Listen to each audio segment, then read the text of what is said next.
We're here at Sebring, and we had to come by the Zenith space because there's something going on here. It appears they're taking parts and making bigger parts out of them. What's going on here? I'm Dan Johnson talking to Roger Dupert, who knows all about this endeavor. What's going on here, Roger? Well, we're putting on a Rudder Workshop. Back at the factory, we have a Rudder Workshop once a month. It's a 2-day course. You build the rudder, and you learn all the ins and outs on how to build the airplane from the rudder. So we brought the Rudder Workshop to the Sebring show this year. Very cool, and it looks like you got quite a bit of participation going on here. There's quite a little buzz of activity even times I pass by it. Oh yes, we're building 7 rudders today. We're building the 750 Cruiser, 750 Stoll, 701, and the 650 rudder. And who is we doing this? Are these just people that walk up and say, I'd like to try, or do they pre-register? Because you do this at other shows, and that's what we're trying to identify for you here as well. Can people be part of this?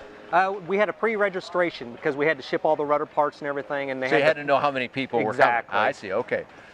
But okay, so how does someone do that? Now, they already did it for this show, but the next time you go do this, how do they go about saying, hey, I'd like to be part of that, what I saw in that video? Well, this has been a big success for us, so I know we're going to do it at other shows. Just go on our website, follow us, or give us a call at the factory, and you can sign up for the next show. Okay, and where's the next one? Well, we're in 2017 here. Where do you anticipate doing it? What you know now, Roger? I would predict maybe Sun and Fun, but I would say the next show we do the Rudder Workshop would probably be Mountain Burn. It's a smaller show just like Sebring. Okay. And it's a good time to do the Rudder Workshop. That's in September, one of our favorite shows. Oh, yes. We always do some good stuff there. That's near St. Louis, Illinois, for those that don't already know. Good place to go, early September. So that's one at least in the future, and they can find out more on the website. Exactly. Okay, so can you really learn? I mean, a rudder's a fairly simple piece relative to the whole airplane. Can you learn anything good from that, and what do you learn?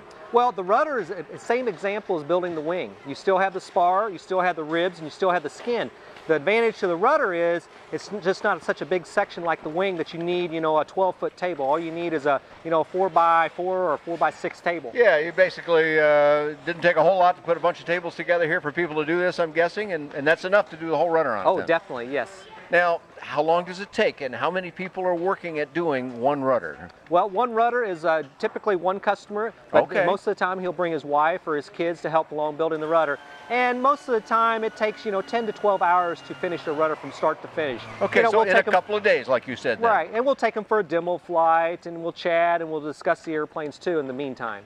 So after that, they could go, well, all right, I wasn't sure if I could build an airplane, but now that I've done this, are they going to say, now that doesn't address things like wiring and painting and other skills that are needed, but is it enough to give them a clue about their ability, an average person's ability to build an airplane? Definitely, definitely. You really learn hands-on because we are not building the rudder for them. The customer's hands-on building that rudder 100%, so they'll know when they leave the workshop that they can complete and finish the rudder. All right, so they're doing it all themselves. These people that I see working right now, these are some examples of... Yes. These are not staged people out of your factory that already know this cold. These are people that are going, okay, let's see, how do I do this here? And if they have a question...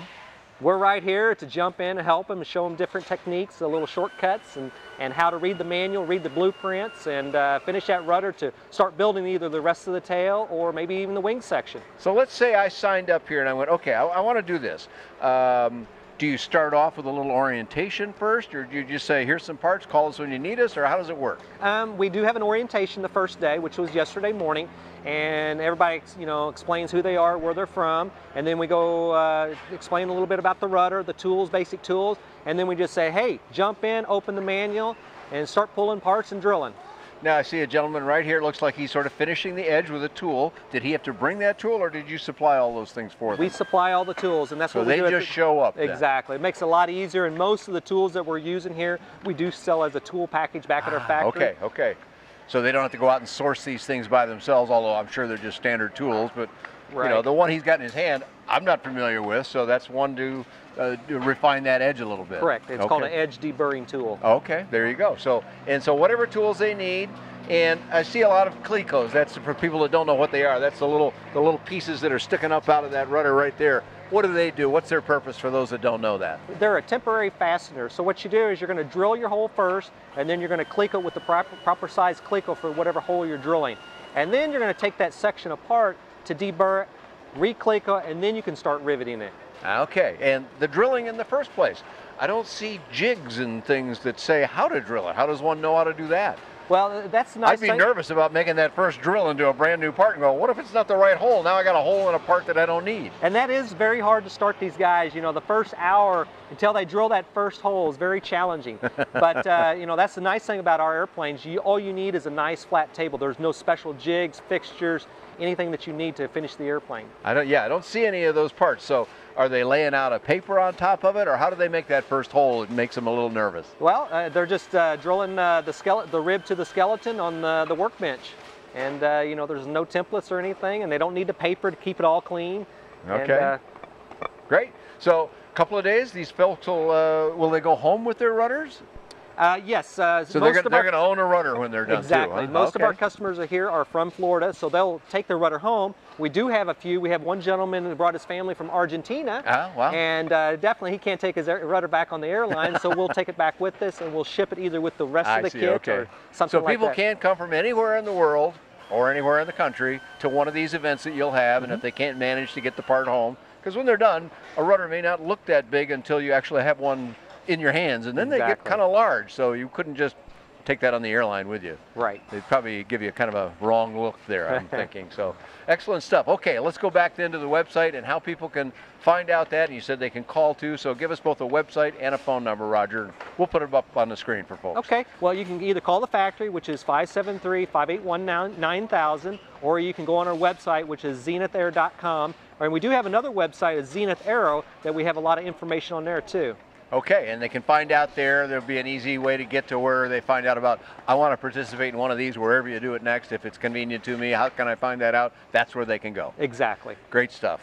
A lot of information about Zenith Aircraft and Zen Air and the whole brand of airplanes that came out of the fertile mind of Chris Heinz many years ago. You can find all that on bydanjohnson.com, along with lots of other affordable aviation. Thanks for joining Roger Dupert of Zenith and myself here at Sebring. Don't miss the 15th Annual Sport Aviation Expo at the Sebring Regional Airport, January 23 to 26, 2019. The Sport Aviation Expo provides the opportunity to review aircraft and do demo flights. The event features light sport aircraft and includes kit planes, powered parachutes, trikes, gyros, amphibians, drones, ultralights and electric-powered aircraft. With over 150 different aircraft on display, including the Zenith line of experimental light sport aircraft. Sebring is a show where attendees can spend time with factory reps, checking out their dream plane, hanging out in the forums for the day, or just passing the time hangar flying with friends old and new. There's also a long list of great speakers with talks ranging from informative to inspirational. Again, the dates for the U.S. Sport Aviation Expo at Sebring Regional Airport are January 23 to 26, 2019. Look forward to seeing you there.